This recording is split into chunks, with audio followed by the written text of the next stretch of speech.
2024 लोकसभा चुनाव नजदीक है। बस कुछ ही महीनों का वक्त बचा है। सभी पार्टियों की तैयारियां तेजी पर है। इसी बीच कांग्रेस नेता राहुल गांधी का कहना है कि विपक्षी गठबंधन इंडिया देश की 60% जनता का प्रतिनिधित्व करती है। यह गठबंधन 2024 में नरेंद्र मोदी सरकार को आसानी से हरा देगी।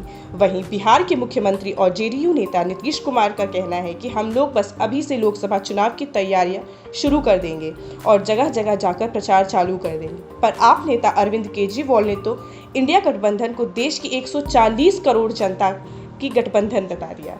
लेकिन मुंबई के एक होटल में 2 दिन चली मीटिंग में आए इंडिया गठबंधन के कुछ नेता डरे हुए से लगते हैं। सूत्रों के मुताबिक कुछ नेता 18 से 22 सितंबर के बीच बुलाए गए संसद के विशेष सत्र से हैरान थे। बता दें, स्पष्ट दिख रहा था कि मोदी को सत्ता से उखाड़ फेंकने के लिए जुटे ये नेता अपनी अपनी राज्य सरकारों को लेकर कहीं न कहीं बेचैन थे। कांग्रेस को छोड़कर इंडिया गठबंधन के बाकी दल हर हाल में 30 सितंबर तक सीटों पर समझौता चाहता है। इसकी मांग के पीछे बड़ी राजनीति भी हो सकती है, खास तौर से अरविंद केजरीवाल, अखिलेश यादव और नीतीश कुमार की। मीटिंग के सीटों को जल्द से जल्द बंटवारे की मांग केजरीवाल ने ही शुरू की थी। केजरीवाल चाहते हैं कि एमपी, राजस्थान, छत्तीसगढ़ जैसे चुनावी राज्य के लिए भी उनकी पार्टी को कुछ सीटें मिल जाएं। इन राज्यों में आम आदमी पार्टी संगठन मजबूत करने के लिए लगातार जुटी हुई है। अरविंद केजरीवाल दौरे भी कर रहे हैं। तमाम तरह की गारंटी योजनाओं का वादा भी किया जा रहा है। उनकी की पार्टी के राज्यसभा सांसद ने कहा कि ताली एक हाथ से नहीं बजती। हम अगर कुछ छोड़ रहे हैं तो हमारी भी अपेक्षा है कि वे भी छोड़ें। वहीं दूसरी तरफ आपको बता दें, मुंबई में इंडिया गठबंधन की बैठक के बाद आरजेडी नेता लालू यादव का एक बड़ा बयान सामने आया है।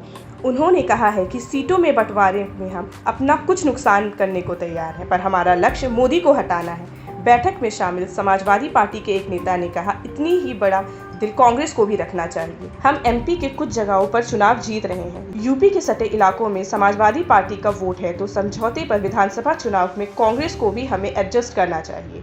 हम भी तो यूपी के लोकसभा चुनाव में अपनी जमीन कांग्रेस को देने को तैयार है। आपको बता दें, अब तक इंडिया गठबंधन की 3 बैठक हुई है। पहली पटना, दूसरी बेंगलुरु और तीसरी 31 अगस्त व 1 सितंबर को मुंबई में हुई, पर अभी तक कोई सकारात्मक निष्कर्ष नहीं निकल कर आया। अभी तक यह तय नहीं हो पाया है कि किसको कितनी सीटें मिलेंगी और कौन चेहरा होगा। हालांकि सीटें तय करने के लिए इंडिया ने भी 13 नेताओं की एक कमेटी बनाई है। लेकिन बताते चले आपको, यहाँ एक और पेच है। यदि एक देश एक चुनाव का बिल आया तो कांग्रेस मौन साध जाएगी।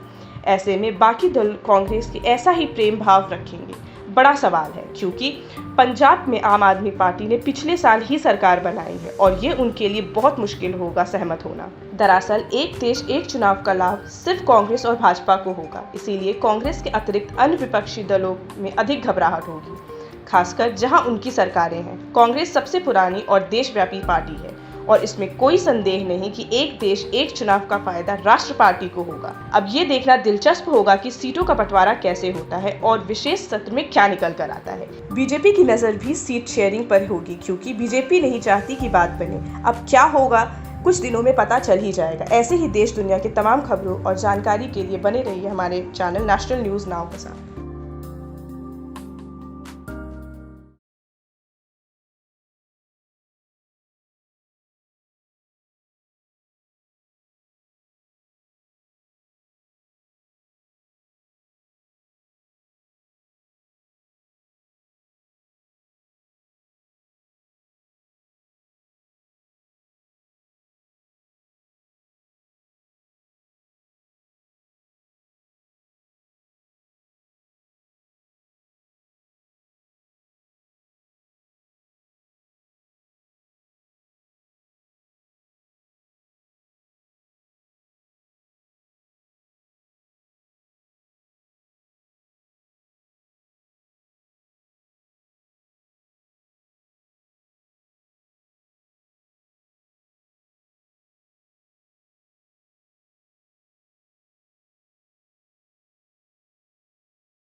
बिहार और दिल्ली के मुख्यमंत्रियों ने यानी नीतीश कुमार और अरविंद केजरीवाल ने शुक्रवार को यानी 1 सितंबर को गठबंधन के मंच से संयुक्त प्रेस वार्ता में केंद्र सरकार और भाजपा पर जमकर निशाना साधा।